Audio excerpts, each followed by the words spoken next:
Bonjour tout le monde, vous voulez maintenant faire votre test système dans VIA.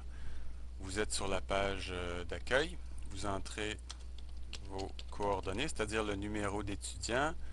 J'ai ici un élève fictif et son mot de passe est aussi le numéro d'étudiant, tout comme vous.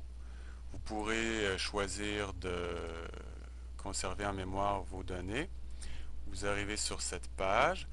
On doit d'abord faire l'assistant, donc accéder à l'assistant de configuration, sinon vous ne pourrez pas entrer dans le système VIA mercredi.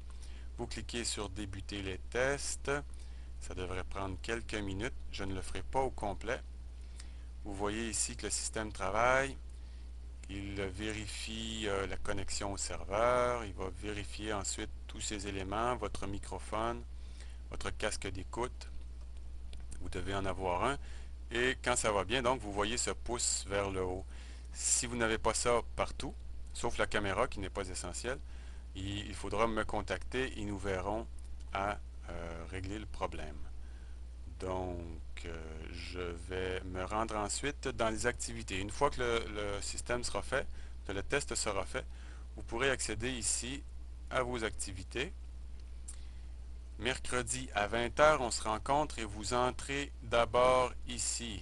Alors, semaine 2, cours 2, entrez ici d'abord. C'est dans cette session-là que nous allons commencer le cours et je vais vous expliquer ensuite quoi faire avec les autres sessions. Ce seront des sessions pour le travail en sous-groupe.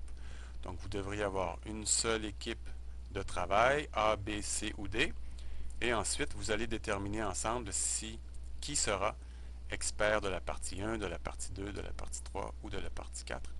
Et vous allez vous rendre exactement dans la bonne session pour faire le travail avec les bonnes personnes. Je vais de toute façon vous réexpliquer tout ça. Vous pouvez modifier la période ici. Par exemple, choisir uniquement la journée du 31 janvier pour n'avoir que les sessions du 31 janvier. Alors voilà, si j'essaie d'entrer ici, voilà ce que j'ai. Donc les informations sur la session. Et vous aurez le bouton accéder qui sera donc accessible. Et c'est lui qui va vous permettre d'entrer dans la salle virtuelle. Alors voilà. Bonne chance et contactez-moi si vous avez des ennuis.